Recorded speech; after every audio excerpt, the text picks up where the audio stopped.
In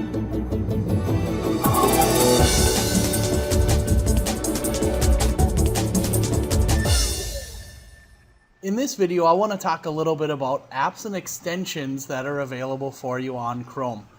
These have been incredibly powerful tools for me as a teacher, and I want to share them with you so that you can use them in your classrooms here in Paynesville and elsewhere in the world if you are not from Paynesville and watching this video.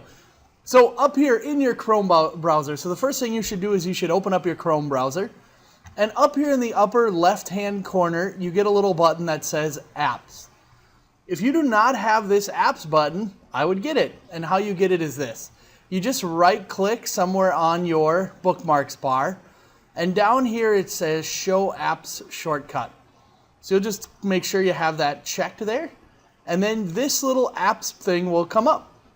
Now when you click on Apps, you get this page.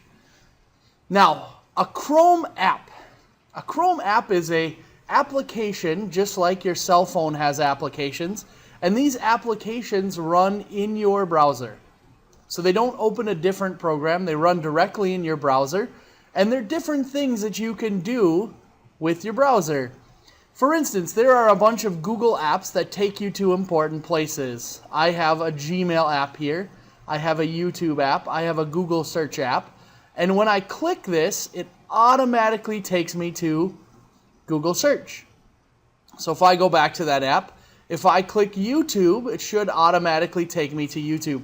So it directs me where I want to go. Now, there are other apps. For instance, an app that I use a lot is this timer app down here. When I click that, it runs this timer countdown app in my browser. So now in my browser, I have this timer I can use in my classroom, and I use it for what are called POGIL activities. So it's a really important app that I use. I run that right off my smartboard. But how do we get these apps? So on yours, you may have a few that come preloaded, and they're mostly Google. You may have a Google Drive, Google Calendar, Google Docs app, stuff like that. Well, in here we have this store. So if I click on the store, it'll open up the App Store. Just like your cell phone or Apple has an app store, Chrome has an app store as well. And the good thing about this is I would say 70 to 80% of the ones I encounter are free. Along here, along the left side of the app store, there is a bunch of different tabs that you can choose from. A great tab for us as teachers is this Education tab. If I click that Education tab, it's going to bring up a bunch of applications that I can add to my Chrome that are education-based. For instance, say I want to add, a lot of people use Edmodo. Here's an app for Edmodo.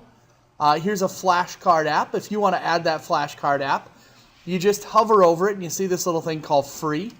You click that and it'll say, do you want to add flashcards? And then you click add. I'm going to just ignore this for right now. I have a little app that automatically adds them here.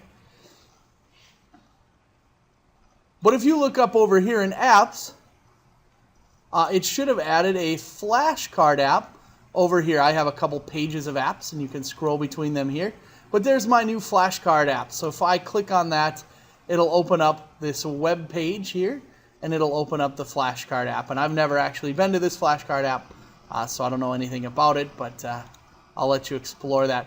These are incredibly powerful tools. One that I use a lot, and just to show you how cool this is this one called BioDigital Human. So if I go to BioDigital Human, it'll ask me to log in. I'll log in with Google. Okay, this is just a free website that students can go to, that anybody can go to, and this is an app that I added on Chrome. This one may take a little bit to add. This is here's how powerful this is. This is the entire human anatomy able to explore in a neat little app that students can download and put on their Chrome and go to as well. So I encourage them to do it at home, especially when we're doing anatomy type things. So this is just a powerful tool. So these apps can be really, really powerful.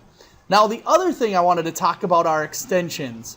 So if I go back here, you notice up here in my upper right hand corner I have a bunch of weird buttons. These are what we call extensions.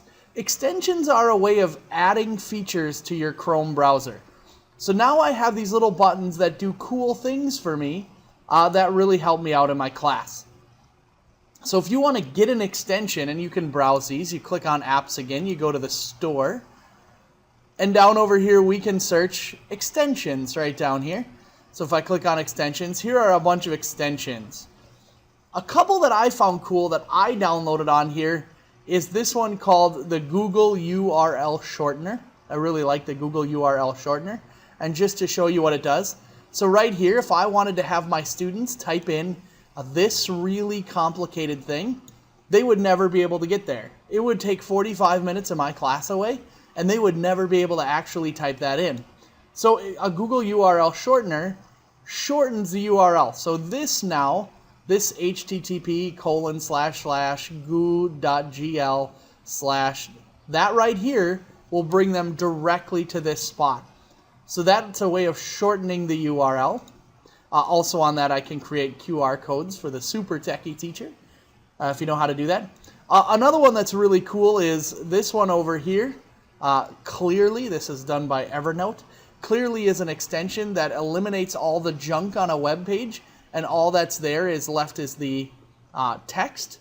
So if you have your students, if you want your students to read an article and you want to print off an article and then make copies of it, a great way is to find an article and click clearly, and that way you're not printing off hundreds of pages of extra sidebar junk.